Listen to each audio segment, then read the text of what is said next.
A paz do Senhor Jesus, hora do nosso maná de hoje. Eu vou deixar um versículo para a sua meditação no livro de Daniel, capítulo 6, versículo 4, que diz assim: Então os presidentes e os príncipes procuravam achar ocasião contra Daniel a respeito do reino, mas não podiam achar ocasião ou culpa alguma, porque ele era fiel e não se achava nele nenhum vício nem culpa.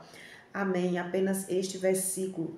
O Senhor falava ao meu coração sobre a fidelidade de Daniel, né? O Senhor falava aqui sobre o quanto é importante nós sermos fiéis ao Senhor. E Daniel, ele era um homem muito fiel. E no versículo de número 1 diz assim: E apareceu Ben-Hadário constituir sobre o reino 120 presidentes que estavam sobre todo o reino. E sobre eles 3 príncipes, dos quais Daniel era um, aos quais estes presidentes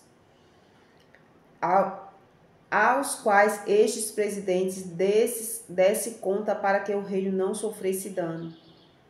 Então o mesmo Daniel sobrepujou a estes presidentes e príncipes, porque nele havia um espírito excelente, e o rei pensava em constituí-lo sobre todo o reino.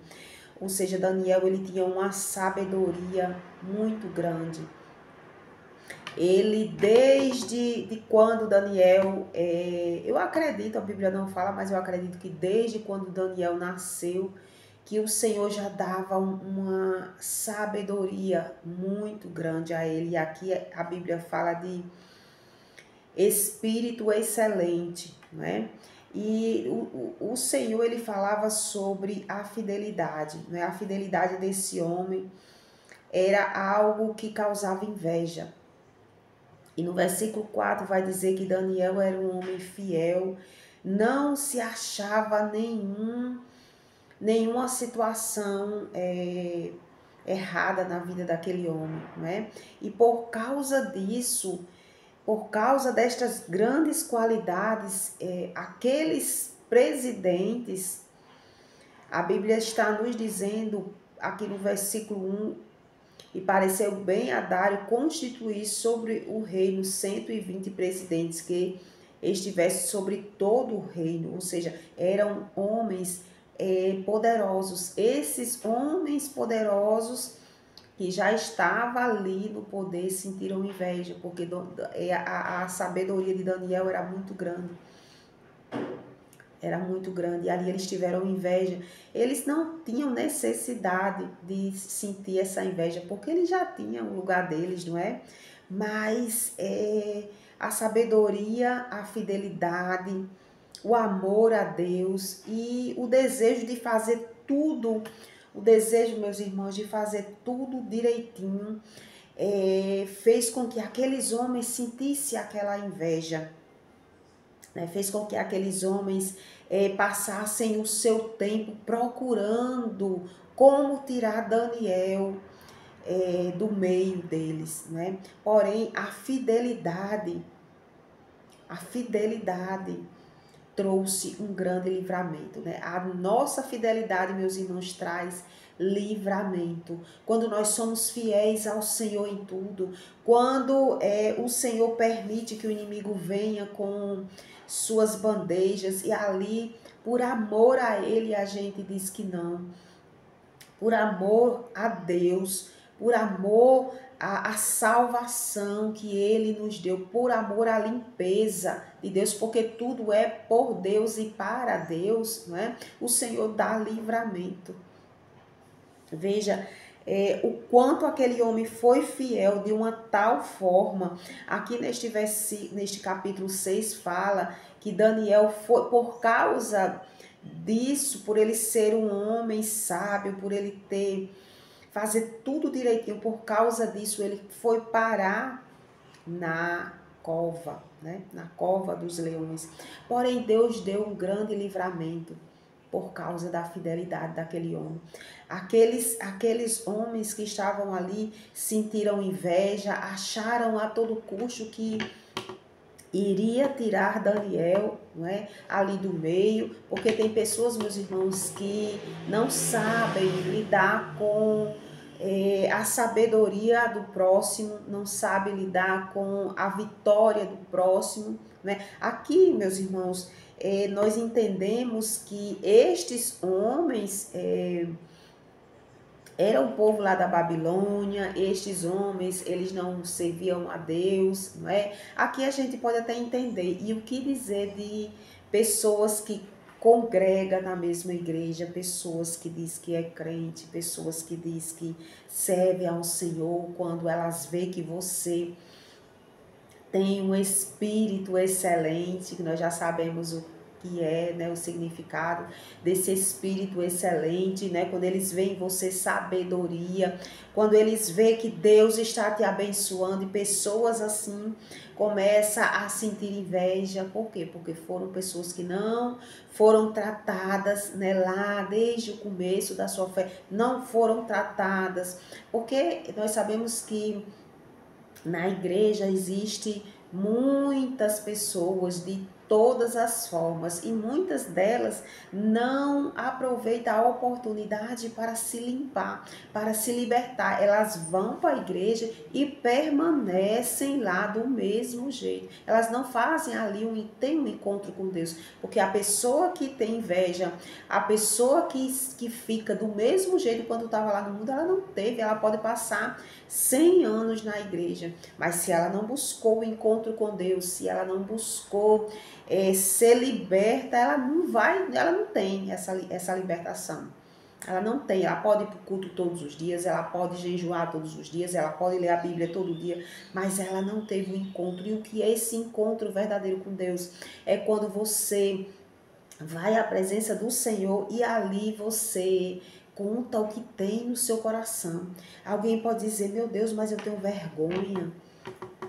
Meu Deus, mas olha, irmã, eu tenho vergonha de contar ao Senhor. Eu sei que eu sinto inveja, eu sei que eu sinto ciúme, eu sei que eu sinto ódio, eu sei que eu sinto mágoa. Não é uma coisa que passe despercebido dentro de mim. Eu sei que eu sinto tudo isso, porém eu sinto vergonha de ir à presença de Deus.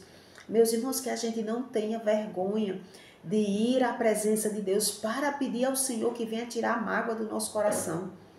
Tem pessoas que acham melhor para ficar mergulhado na mágoa, mergulhado naquele lamaçal por dentro e ali não vai na presença de Deus. Sempre que abre a boca é com amargura, porque sua alma tem mágoa. Mágoa de coisas que passaram há 20 anos. E o pior que pessoas que guardam esses sentimentos ruins no coração acham que porque está na igreja subirá naquele grande dia e o Senhor está nos dizendo que ele não vai subir. Pessoas que têm sentimentos ruins que ainda não foram libertas não subirá. Então, meus irmãos, que a gente aproveite esta oportunidade que nos é dada para que a gente venha lavar a nossa alma. Se você faz 30 anos que está na casa do Senhor e ainda não teve o um encontro verdadeiro com Deus e ainda não foi liberto, ainda tem coisas que está lá no fundo da sua alma e você deseja ser fiel ao Senhor, não perca a oportunidade, vá à presença dele e diga, Senhor, faz 30 anos que eu sinto mágoa daquele negócio que aconteceu. Senhor, faz 20 anos que eu guardo, que eu venho carregando esta culpa, que eu venho, minha vida dentro do meu coração, só o Senhor sabe. Meus irmãos, que a gente seja fiel ao Senhor, contando tudo que se passa dentro da nossa alma, porque Ele nos conhece. E se alguém disser, não, mas Ele já conhece, Ele já sabe, se Deus quisesse me libertar, já tinha libertado. Não, meus irmãos, a gente precisa ir à presença dEle e suplicar por livramento, por libertação. A mulher, meu Deus, não é, agora me falha a memória, aquela mãe, porque às vezes a gente esquece, não é? Aquela mãe que foi à presença do Senhor Jesus e suplicou pela vida da sua filha que estava terrivelmente demoniada, e ali ela ouviu uma palavra do Senhor dizendo que ele não veio para os cachorrinhos, não é? Ele veio para o povo de Israel, e ali ela não espera aquela resposta e ali ela se humilha. Meus irmãos, ela buscou pela filha dela. Talvez se fosse para ela, ela teria até voltado, mas era para a filha dela, ela estava intercedendo pela filha dela, porque era muito importante ela ter a filha livre e liberta. Então, ela passou por cima de tudo, até pela negativa do Senhor Jesus, até por aquela palavra, ela se humilhou. Quando ela ouviu aquilo, ela se humilhou mais ainda, demonstrando a sua fé. E aquela fé tocou no coração de Jesus, e Jesus a libertou, a filha dela, no mesmo momento, não é mesmo? Então, meus irmãos, que a gente conte tudo para o Senhor que está acontecendo no nosso coração, na nossa vida. Meus irmãos, que a gente seja fiel, pois a fidelidade traz livramento. A fidelidade de Daniel trouxe grande livramento na cova. Na cova, aqui no versículo 21 diz: então Daniel falou ao rei: ó rei, vive para sempre. O meu Deus enviou o seu anjo e fechou a boca dos leões para que não me fizesse dano, porque foi achado em minha inocência diante dele. E também contra ti, ó rei, não tenho cometido delito algum. Ou seja, aquele homem era fiel, aquele homem era reto, aquele homem era uma pessoa que fazia tudo direitinho para o rei, para Deus, né? Foi ali a inveja, foi ali pessoas inflamadas que tentou contra a vida de Daniel. Porém, a fidelidade a Deus, dito aqui por ele mesmo, deu um grande livramento. Meus irmãos, que o Espírito Santo do Senhor Jesus nos dê grandes livramentos, nos dê grandes vitórias, e que a gente cada dia queira servir a esse Deus com a alma limpa e o coração puro. Que o Espírito Santo do Senhor Jesus fale muito mais ao nosso coração. Amém.